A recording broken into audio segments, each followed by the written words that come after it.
आपण पाहत आहात तेज तुफान न्यूज, न्यायिक व निर्भीड बातम्यांचे सर्वांचे आवडते नेटवर्क।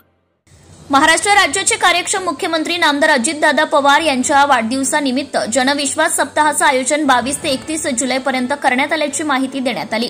दिनांक 22 जुलै रोजी सकाळी मंचर येथील Nalanda English medium school Manipur येथे भव्य वृक्षारोपण कार्यक्रमाचे आयोजन संपन्न झाले। 23 जुलै रोजी आंबेगाव तालुक्यातील विविध गावांमध्ये वृक्षारोपण करण्यात आले, तर 24 जुलै रोजी माजी खासदार शिवाजीदादा आढळराव पाटील यांच्या हस्ते लांडेवाडी येथे भव्य वृक्षारोपण कार्यक्रम संपन्न झाला।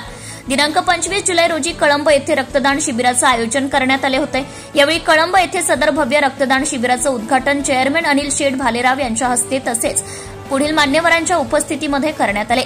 यामध्ये बाळू अण्णा भालेराव, नंदकुमार भालेराव सर, राजेंद्र गोविंद भालेराव, संतोष कानडे, बाबूराव सखाराम कानडे, यशवंत शेठ कानडे, थोरात गुरुजी तसेच राष्ट्रवादी काँग्रेस महाराष्ट्र प्रदेशचे वरिष्ठ सरचिटणीस अजय आवटे, भीमाशंकरचे माजी संचालक रमेश कानडे, ग्रामपंचायत उपसरपंच संतोष उर्फ गोकुळ भालेराव, ग्रामपंचायत सदस्य दत्ता कानडे, रोहन भालेराव इत्यादी यावेळी उपस्थित होते।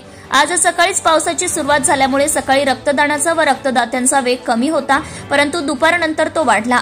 28 जुलै रोजी वळती थोरांदळे पिंपळगाव तर्फे महाळुंगे येथे रक्तदान शिबिर आयोजन करण्यात आले आहे, तर 30 जुलै रोजी मंचर येथील उपजिल्हा रुग्णालयामध्ये भव्य शिबिराचे आयोजन करण्यात आले।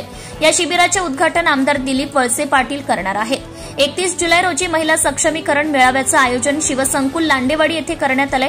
प्रमुख मार्गदर्शक महिला व बालविकास मंत्री महाराष्ट्र राज्य आदितीताई तटकरे या असतील आणि उपमुख्यमंत्री अजितदादा पवार। जनविश्वास सप्ताहाचा समारोप होईल।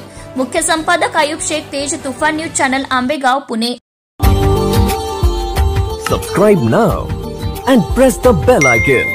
Never miss an update.